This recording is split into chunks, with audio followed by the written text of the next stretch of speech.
Bonjour, bonjour, salut, bonjour, bonsoir la grande famille de MK Mbelou TV officiel. Voilà, moi, votre humble servante maman MK. Je suis là encore une fois de plus pour vous servir.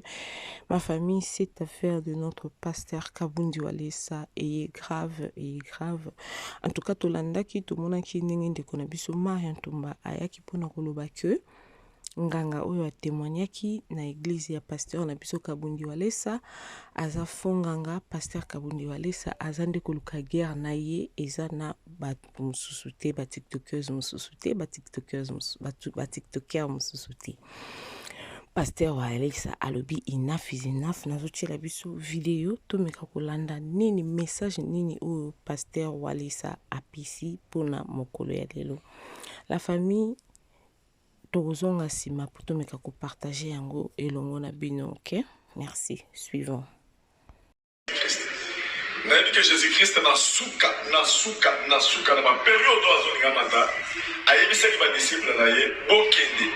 Mais je vous donne le pouvoir de marcher sur les serpents, les scorpions et sur toute la puissance de l'ennemi. Et puis aye quoi ajouter et rien ne pourra vous nuire. Donc pendant que voilà, et puis aye osukisa alobi je serai avec vous tous les jours jusqu'à la fin du monde. Donc pour l'expliquer, ndenge tozali boye, tozali na Jésus. Muto azala Jésus aza majoritaire. Ata bato bazali 1000, 100 000 pour le ministère aza majoritaire. Yango Jésus azala kati ya ko compter na ba disciples, ko compter na ba nzambe nyoso atindi apesi pouvoir. Pouvoir basakala na côté. Yango ndi nazala kati ya koloba ke ndenge nazala kati ya pouvoir, ndenge nazala pouvoir. Nazoloba ke tosi toteleni mboka na biso ya Congo. Jamais ekozala dominé na l'antichrist, jamais ekozala dominé na banganga, o bazala kati ya koboma, kosabote, koboma na ba milliers nyonso, ti bana mike bakomi ko croire na kisi. Baza ko initier bana partout na ba misala na ba gouvernement na ba société, nyonso za na kati ya kosalema tozali contre ça.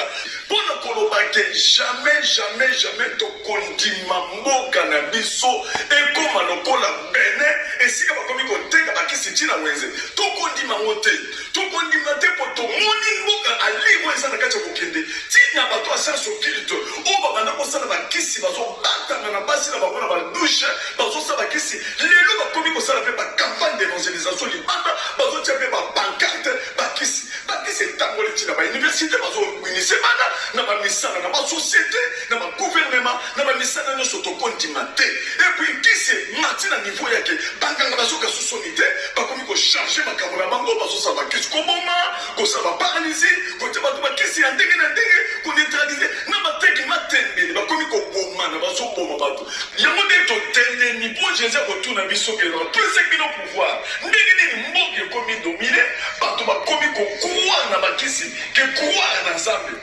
Tozongisa komba Jésus-Christ comme Seigneur et Sauveur, tout bayeba ke puissance ya Nzambe ezali pa Jésus-Christ.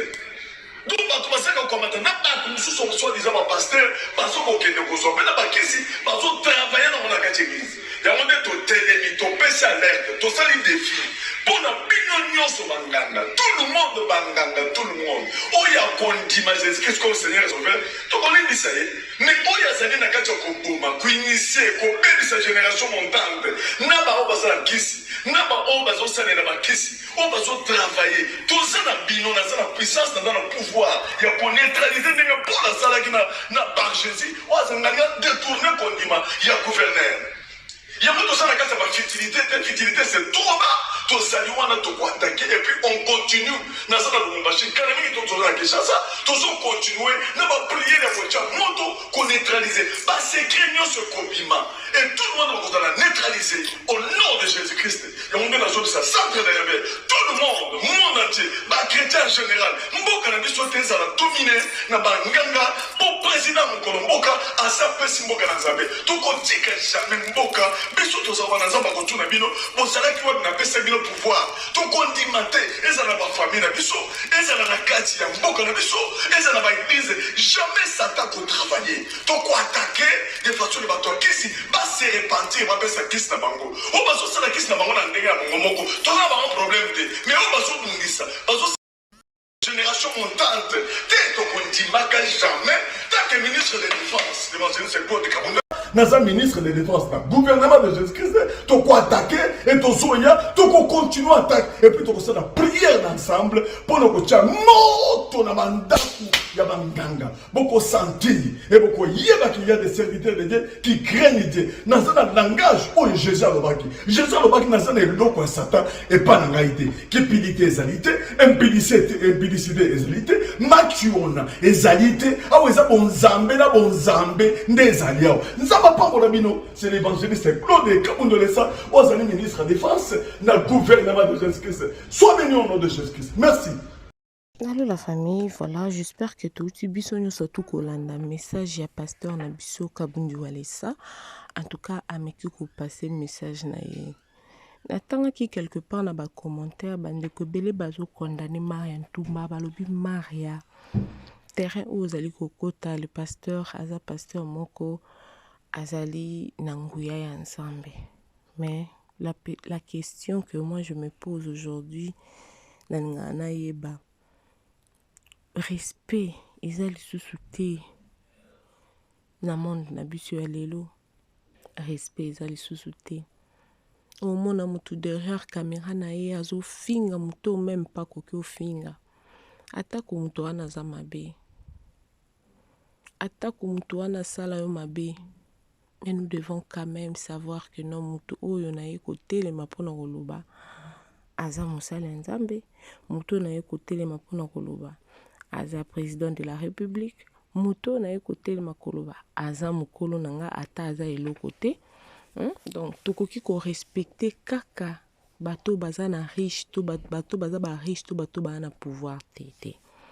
Donc la grande famille de M Kambelu TV officiel na lobaki na meka ko partager élément o elongo na bino na kebisa kaka bande ko na ngai tanki ndeko na bino nazo kebisa bino en tout cas nazo kebisa bino boza na bokebi to banga nzambe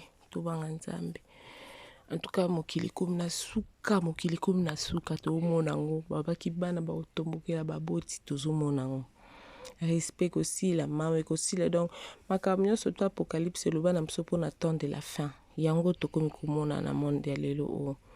Donc du coup nabaki na to partager loko o ensemble élément o ensemble na biso ba donc na ngai ebele tozo komitia na erreur ebele tozo komitia penza na erreur ya ba makamyo susu tozo kota sans pour autant le savoir ozo komemela masumu na nzoto oyo osombi odo yo mokoko osombi megano tie oyo commenter ne loko moko boye ozola ngolisumu.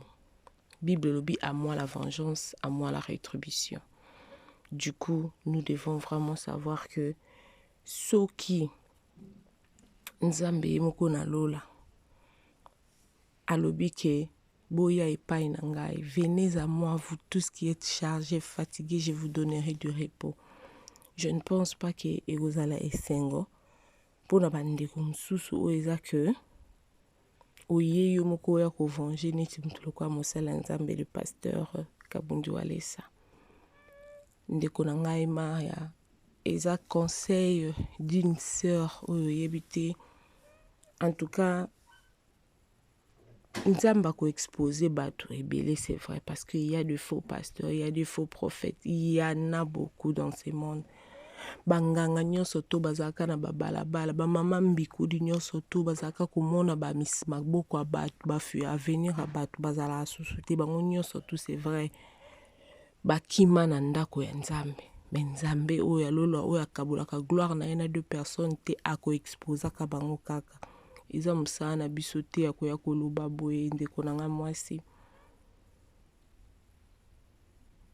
so makambo mosusu omoni otali noka na misu soki otali na misu ekozala mabe te ekozala mpe lisumu te ekolongola mai ya ntumba te okozala kaka oyo ozali. Voilà la grande famille de MK Mbelu TV officiel. Nalobaki na ya to partager moi élément oyo napesa pe moi point de vue nanga sur cette affaire parce que ezosala pasi ezosala biso pasi komona bamakambo ya boye ezolekana na mboka na biso. Nzamba lola apambola bino soki ezali mbano ya liboso na MK Mbelu TV officiel na osenga na okaka osabone. Abonnez-vous massivement, aimez, commentez, partagez les biso lien oyo et osala biso plaisir ya makasi. En tout cas nzamba apambola bino soki Yesu azongi te tokutani ngai na bino na mbala ya sima. Bisous bisous, bye. Voilà la famille, je vous salue tous. Vous êtes chez MK Mbelu TV officiel et puis chez B52 La Mignonne officielle. Nous vous offrons cette belle opportunité. Donc voilà, si vous avez besoin de nails, massage et tout consort, contactez-nous. Il y a le numéro, regardez, suivant. Voilà, les contacts sont là. Contactez-nous si vous avez besoin. En tout cas, le service se fait directement à la maison, de partout où vous êtes. Salut la famille, en tout cas, bonjour à tous. J'espère que vous allez bien de partout où vous êtes. Comme je vous ai dit, regardez l'affiche, regardez mes mains. Oh, comme c'est beau. Regardez mon teint. Contactez-nous pour tous vos services. Je vous ai dit que de Barrios, on est là pour le catering, c'est-à-dire service traiteur. Et puis, massage, et puis le nails, pédicure, manicure, on est là. Regardez. Oh my God. It's very nice. I like it. No, I don't like it. I love it. Really. Gel, acrylic, normal. We are here for you. Just contact us. We will be rushed to you like you can't even believe. Thank you.